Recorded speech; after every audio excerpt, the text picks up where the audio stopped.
Good evening. This is the Elliott wave update for the S&P 500 for Sunday, April 3rd, 2022. Not too much to be adding to over what happened on Friday, which basically the market did continue to move lower. It appears on my hourly chart that I can count 5 waves down, but that just is likely going to be wave A.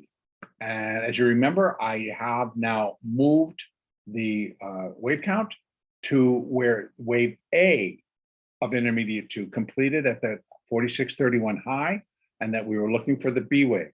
At the same time, I have left open the potential that the market did complete intermediate wave 2 at 46.31, and what we're now going to start doing is to drop lower in an intermediate third wave. And again, as I had described previously, looking for that initial 5 waves down, which I now can see. Unfortunately, as a B wave, wave A can be 5 waves. I get a B, and then I get a zigzag that will likely bring us back to, let's say it gets up to here, about 44.20, down into here, maybe even as low as here. That's the 50% mark. Here's the 382, here's the 50, here's the 618.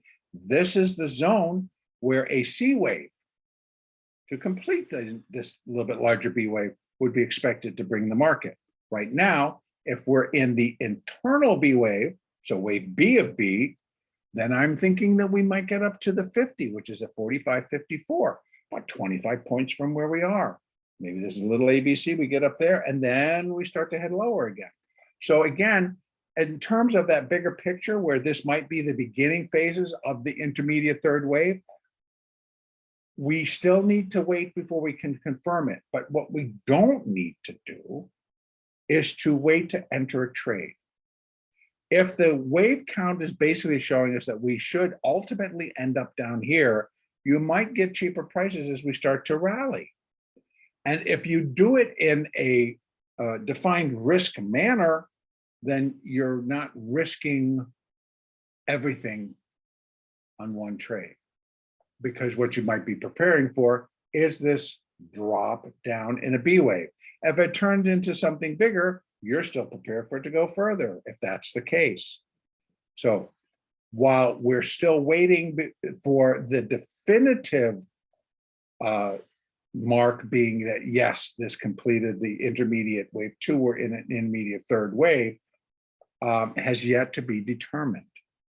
So we still have a little bit of wait, but we can trade the expected moves, even under a B wave. There's no reason not to. So I'm including this because unfortunately, a lot of folks are looking for that bigger move because they want to get in at the best price. That's fine. Just keep trading. You may end up getting in at the best price. You're just trading what the market is telling you its likely intentions are. And if it turns into the bigger move, hallelujah, you're already there. You're already prepared. Okay, so for tomorrow, well, first of all, let me just also add that the market is kind of hanging out. Look at that. Flat, flat, flat by flat. You can't get any flatter. And the 200 and the 20 and the 8 and the 4 are all sitting right between 45.28 and 45.33. Wow. It's really compact into there, like 45.30. And the 20s at 45.40. Wow. It's really kind of congested right there. So a break above should give us a little bit of a pop. A break below should give us a little bit of a decline. So, but right now, I am still looking at this as like maybe wave A of B is complete. We're doing the B of B, and then we will drop in a C wave to complete the internal B wave of this larger intermediate ABC.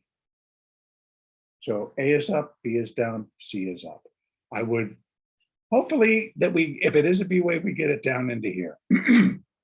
And then we'd still be, as I've described previously, as that C wave comes up, we'd still be in a pretty decent position for it not to challenge the all-time highs up at 48.08. Okay, I am going to end it basically there. It's a very short update, not much to be adding. We're concluding that, yep, we could rise up and then drop down. But the bigger move right now, in my mind, remains down. See, this could be A of B, B of B, and then we get a C of B, brings us up into here. And then that might happen overnight. And then we start to get that decline back down in a C wave. Count 5 waves down. That's how much, that's got to be the structure for that C wave. They're always 5. And then we already have all of the Fibonacci's written all in place.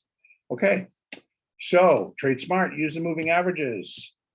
They're all still lined up basically to, if they start falling below the 200, that should give us extra push.